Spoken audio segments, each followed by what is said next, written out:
Moment of silent meditation and pledge to the flag.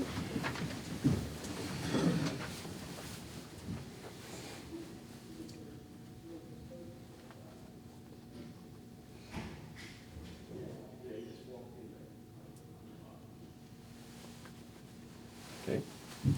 I pledge allegiance to the flag of the United States of America and to the republic for which it stands, one nation, under God, indivisible, with liberty and justice for all.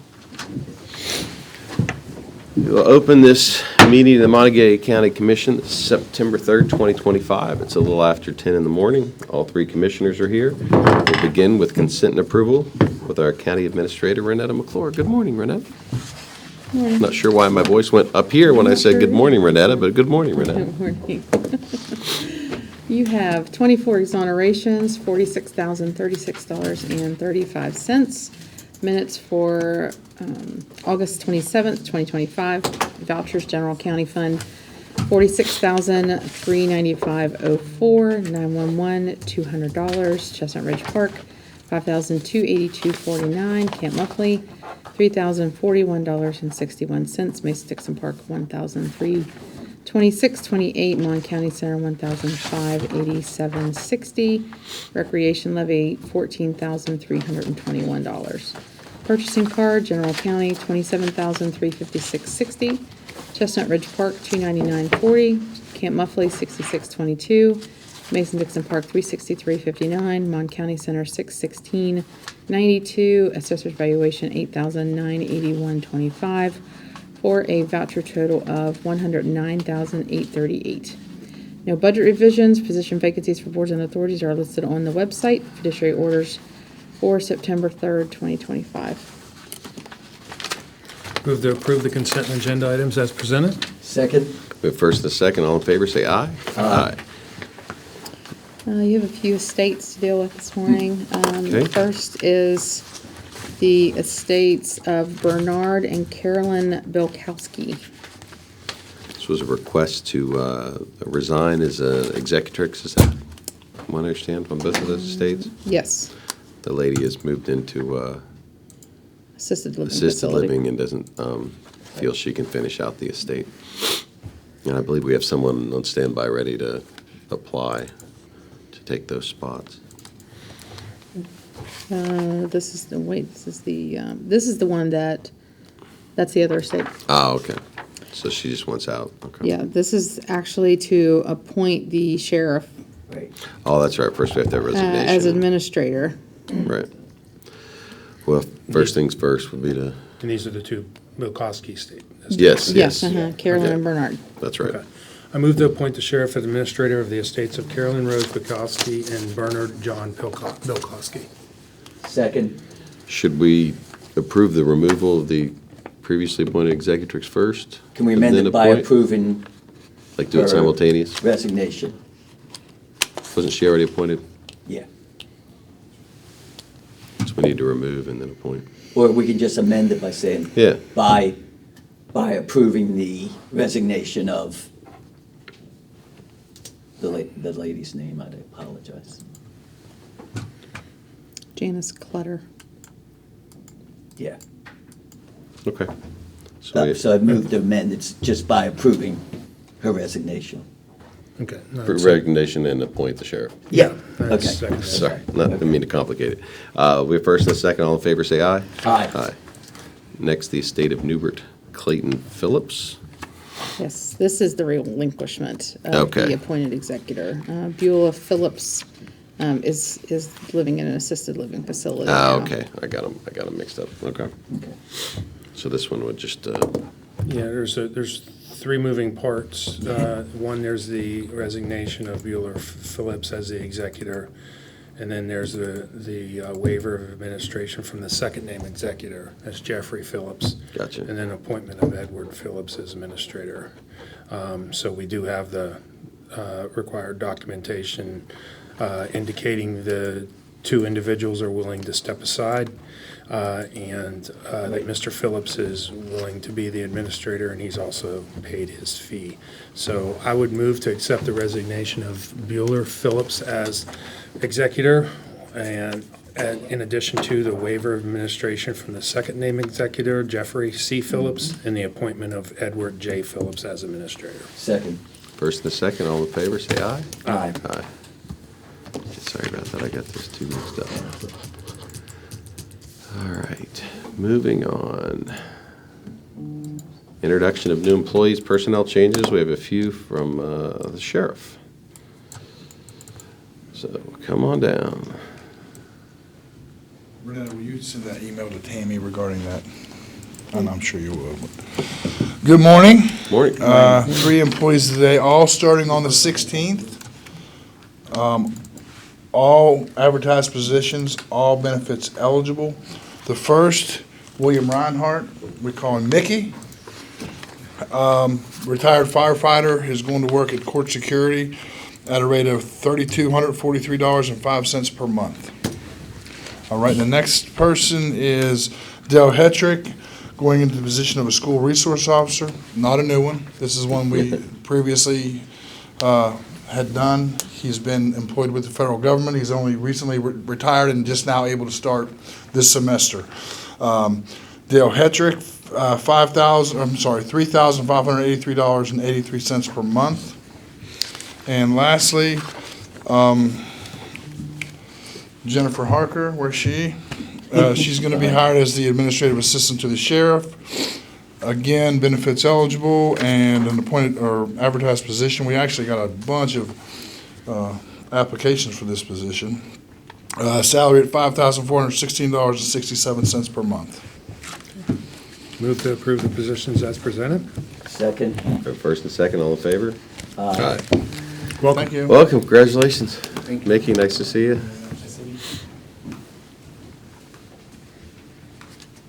Moving on to comments from the public. We'll open the public comment section. If anyone has anything to say, I see all familiar faces, so probably not. Not seeing anyone, we'll close comments from the public. Next, Colleen Kuhn, Grants. Good morning. Good morning.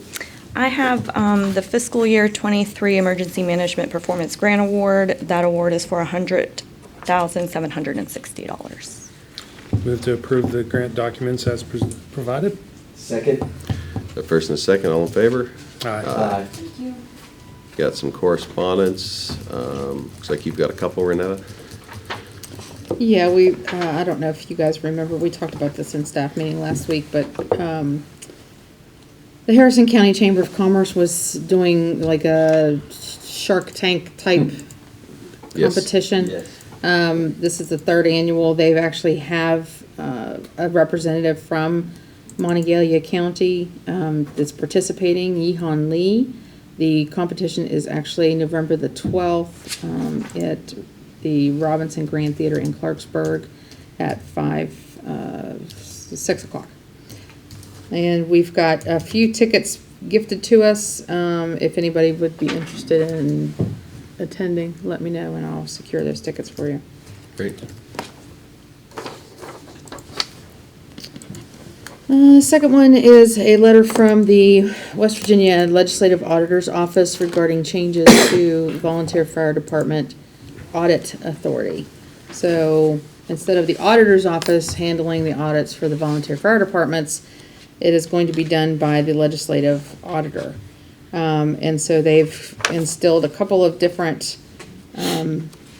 requirements to volunteer fire departments. They have to provide all their bank statements and check images for all department accounts annually by February 1st of each year. Then there's also like six other things. And then it also means some different things for the county commission, their levies and the fire protection fund. We will have to provide that information to the legislative auditor every year, so. Is this part of the auditor trying to pare off a little bit of work? Remember when they talked at that conference a couple weeks ago where they were talking Very about short-staffed. because of they've taken over the estate sales, that it's really left them short. So I wonder if this is a byproduct of that, or I'm sure they're happy to relinquish this. Now they're handling 54 counties and all but one county in those tax sales. That's got to be a lot of work. Yeah. Okay, the last piece came in actually this morning. This is a letter from the town of Blacksville regarding funding assistance for the fixes that they need to make to their sewer system. They're asking the commission to consider a not to exceed amount of $30,000 to help with doing a comprehensive engineering review of their sewer system. Okay. We'll take a look at that and discuss it in staff reports and put it on a future Yep. meeting. All right. Any correspondence from you, Sean? No. Nope. Moving on, no unfinished business, on to new business. Consideration of a resolution regarding the I-68 Energy Manufacturing Corridor. Would you like me to read it? I can read it if you'd like me to. Oh, that'd be wonderful. Thank you. Let me pull it up here. Resolution in support of I-68. All right, let me make it big enough for my whack eyes to see here.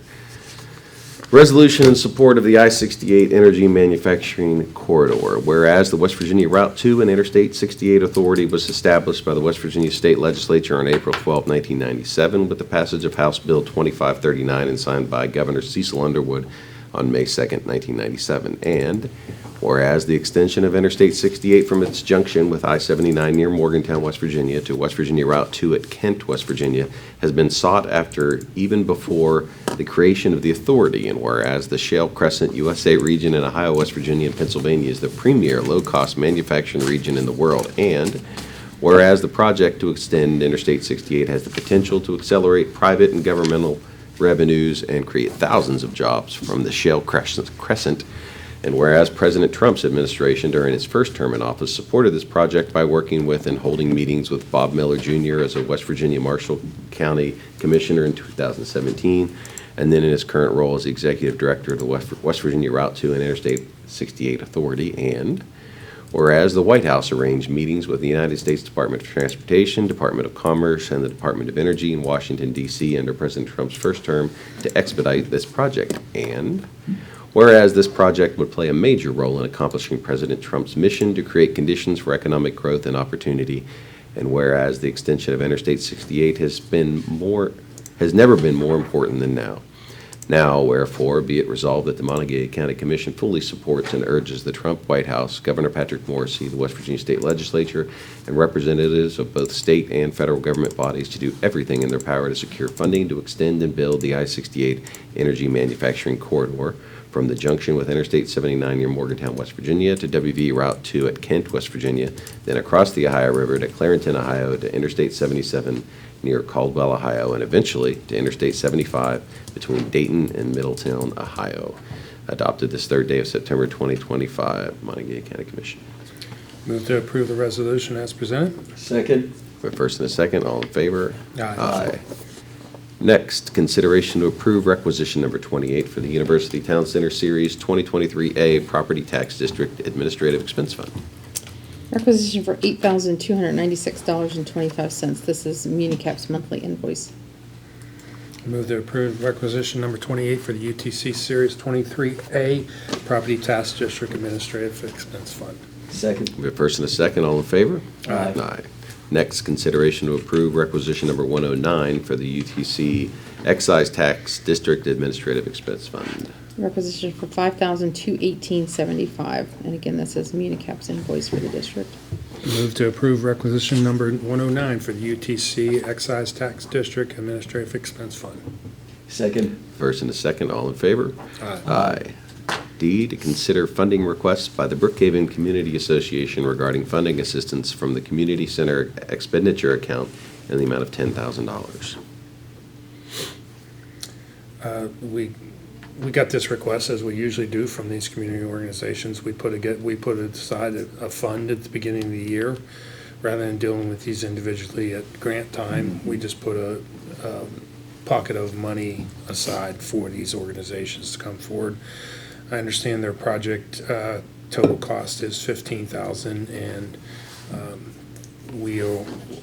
I think it's for us to approve funding an amount of $10,000 would be a fair offer to, again, as we always like to have communities stake in the projects that we're funding. So I would move to approve the funding request in the amount of $10,000 to the Brookhaven Community Association.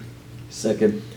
We have first and a second, all in favor? Aye. Aye. And this is to support, I believe, the substructure work for their addition off to the, Yeah. for their addition onto the building. Moving on, consideration to authorize Napoli Schnolnik to vote on behalf of Monongalia County Commission via master ballot regarding Purdue Sackler bankruptcy. This is one of the opioid, How do you say that, law firm? Napoli Skolnick. Skolnick? Skolnick. H is silent. Oh, Used to the H being silent, because I can't say it. yeah, Sorry, I had to. That's all right. Move to approve. I second. First and a second, all in favor? Aye. Aye. Reports of elected officials and department heads. Anything from Granville? No. Reports from county commissioner, Sean? Since our last meeting, last Thursday, the administrator and I met with Milan Park Management along with Rachel Mitchell, our Mon County Center Director, to talk about ingress and egress once the new hockey arena is open. I believe they're calling it the Ice Pavilion is open. Friday, we had staff reports and then had a DOH tag up on exit 155. Lots of good progress that was reported at that meeting in regards to the steps, the required steps, and the ability to move forward and phase that project so that we'll access all the grant funds that are available. Obviously, it's Labor Day weekend. Today's a regular day, one work session, and we have one of our canine director interviews.